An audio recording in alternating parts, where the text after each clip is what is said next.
دریائے راوی کے مشرقی کنارے پر آباد جدید ثقافتی، سیاسی اور معاشی مرکز کے حوالے سے جانا جانے والا ایک تاریخی شہر لاہور کہلاتا ہے۔ لاہور پاکستان کا دوسرا بڑا شہر اور پنجاب کا دارالحکومت ہے۔ اس شہر کو زندہ دلوں کا شہر اور پاکستان کا دل بھی کہا جاتا ہے۔ بلا شبہ یہ کہنا غلط نہیں کہ جس طرح لاہور پاکستان کا دل ہے، اسی طرح لاہور کا دل ہزاروں برس کی تاریخ رکھنے والا اندرون شہر ہے۔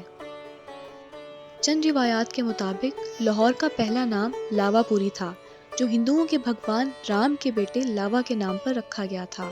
تاریخ سے پتہ چلتا ہے کہ ایک لمبے عرصے تک لاہور پر ہندوؤں کا راج قائم رہا، پھر مسلمانوں کی جانب سے پرتھوی راج چوہان کو شکست دینے کے بعد سلطان محمود غزنوی نے لاہور کو اپنی سلطنت کا دارالحکومت منتخب کیا۔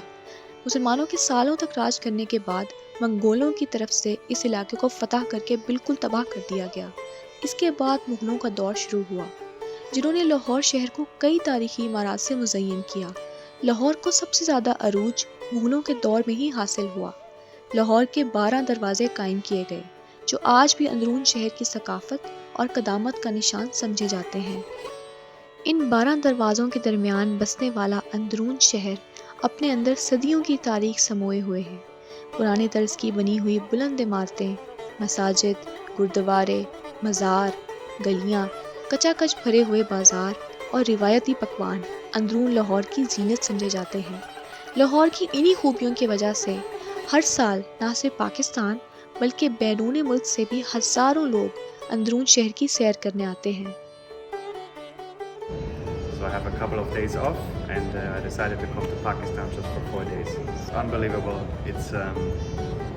I'm so happy that I came. I have goosebumps and the people in the hotel told me Lahore is the most beautiful city, so I can't go anywhere else. ان دروازوں میں سر فہرست ہے دہلی گیٹ، جس کا رخ دہلی کی جانب ہے۔ پھر آتا ہے یکی دروازہ، اس کے بعد شیرا والا گیٹ قائم ہے۔ رنجیت سنگھ کے زمانے میں اس دروازے کے آگے پنجروں میں شیر رکھے ہوئے ہوتے تھے۔ اس کے بعد کشمیری دروازہ ہے، جس کا رخ کشمیر کی جانب ہے۔ پھر مستی، روشنائی اور ٹکسالی گیٹ آتے ہیں۔ اس کے بعد بھاٹی گیٹ ہے، جو اپنے پہلوانوں کی وجہ سے مشہور ہے اور تاریخ دانوں کے مطابق یہ لاہور کا سب سے قدیم دروازہ ہے۔ اس کے بعد لوہاری اور شاہ عالم گیٹ آتے ہیں۔ 1947 میں تقسیم کے دوران شاہ عالم دروازے کو آگ لگا دی گئی تھی۔ آخر میں اکبری اور موچی گیٹ آتے ہیں۔ جب لاہور پر انگریزوں کا راج قائم ہوا تو انہوں نے روشنائی گیٹ کو چھوڑ کر باقی تمام دروازے مسمار کر دیے۔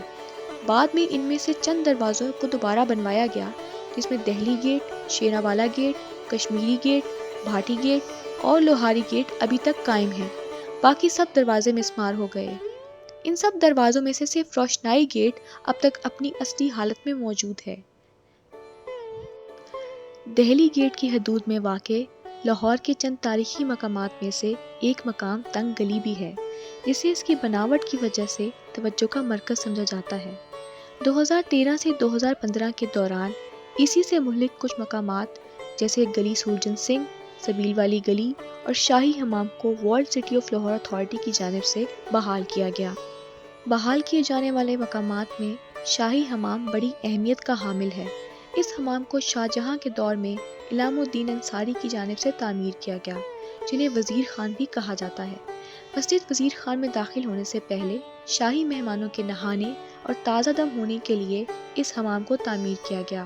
شاہی حمام جو ہے نا 1634 میں شاہ جہاں نے پہلی کو بنایا تھا کہ یہ شاہی مہمانوں کے لیے اور پبلک کے لیے حمام تھا۔ اس کے اندر 21 حمام تھے، 8 حمام اس کے ٹھنڈے سے، 8 گرم سے، 5 اسٹیم تھے۔ تو مغلوں کے بعد سکھوں نے کچھ ایسا حمام کے طور پہ اس کو استعمال کیا، بعد میں اس کو توڑ پھوڑ کے جو ٹپ تھے، ٹینک سے، فارغ سب کچھ اس کا اتار لیا گیا۔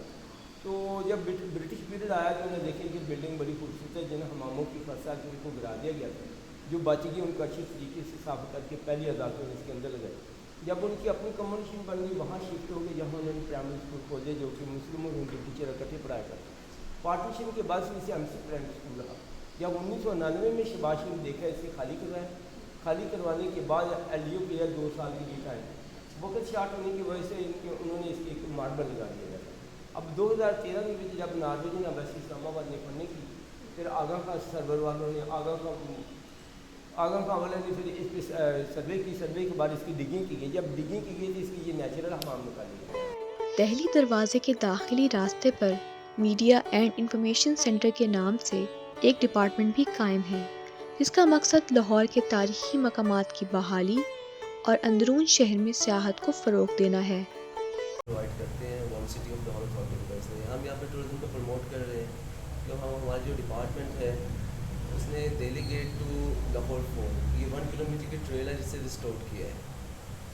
آپ آؤٹ سائڈ وال سٹی دیکھیں گے آپ کو اوپن پورٹ اوپن وائرس ملیں گی، بٹ یہ ماڈل ایریا میں ہم نے اس ایریا میں under ground storm water sewerage system water supply electricity provide completely under ground کر دی گئی ہے. اس کے علاوہ اس ٹریل کے اوپر آپ کو کیونکہ یہ شاہی گزرگاہ ہے، کیونکہ دہلی گیٹ سے ہمارا ٹور اسٹارٹ ہوتا ہے what called Delhi gate because is facing to Delhi. تو 400 ایئرس بیک جو شاہی مہمان آتے تھے تو وہ تھرو دہلی گیٹ انٹر ہوتے تھے. جو مہمان تھے وہ شاہی حمام چلے جاتے تھے جسے رائل باتھ اور وزیر خان کا حمام کہتے ہیں، وہاں پہ جاتے تھے. پھر سرائے وزیر خان میں رکتے تھے، پھر وزیر خان مسجد میں نماز ادا کرنے کے بعد وہ لاہور فورٹ میں ایمپر سے ملنے چلے جاتے تھے. تو یہ وال سٹی نے ایک ماڈل ایریا بنایا اور یہاں پہ ٹورسٹ آتے ہیں اور ہم ان کو ایف گائیڈ پرووائڈ کرتے ہیں اور ان کو بلا شبہ شہر لاہور قدیم ثقافت اور تاریخ کا عمدہ نمونہ ہے، اور ایک اندازے کے مطابق لاہور میں 22,000 سے زیادہ گھر قدیم فن تعمیر کی عکاسی کرتے ہیں. لیکن اس بات کو بھی نظر انداز نہیں کیا جا سکتا کہ سالوں سے اندرون شہر میں ہونے والی بے ضابطہ تعمیرات صدیوں پرانے تاریخی ورثے کے لیے ایک بہت بڑا خطرہ ہیں، اور اگر ان پر بروقت قابو نہ پایا گیا تو قریب ہے کہ لاہور اپنا عظیم سرمایہ کھو بیٹھے گا. بحالی کی کوششوں کے باوجود تاحال سینکڑوں قدیم عمارتیں خستہ حالی کا شکار نظر آتی ہیں. اس لیے اشد ضرورت اس بات کی ہے کہ نئی تعمیرات کے بجائے قدیم عمارتوں کے تحفظ اور بحالی کا عمل جلد از جلد مکمل کیا جائے، تاکہ زندہ دلانے لاہور کی شان سمجھے جانے والے اس عمدہ میراث کو برقرار رکھا جا سکے، کیونکہ انہی خصوصیات کی وجہ سے لاہور لاہور ہے.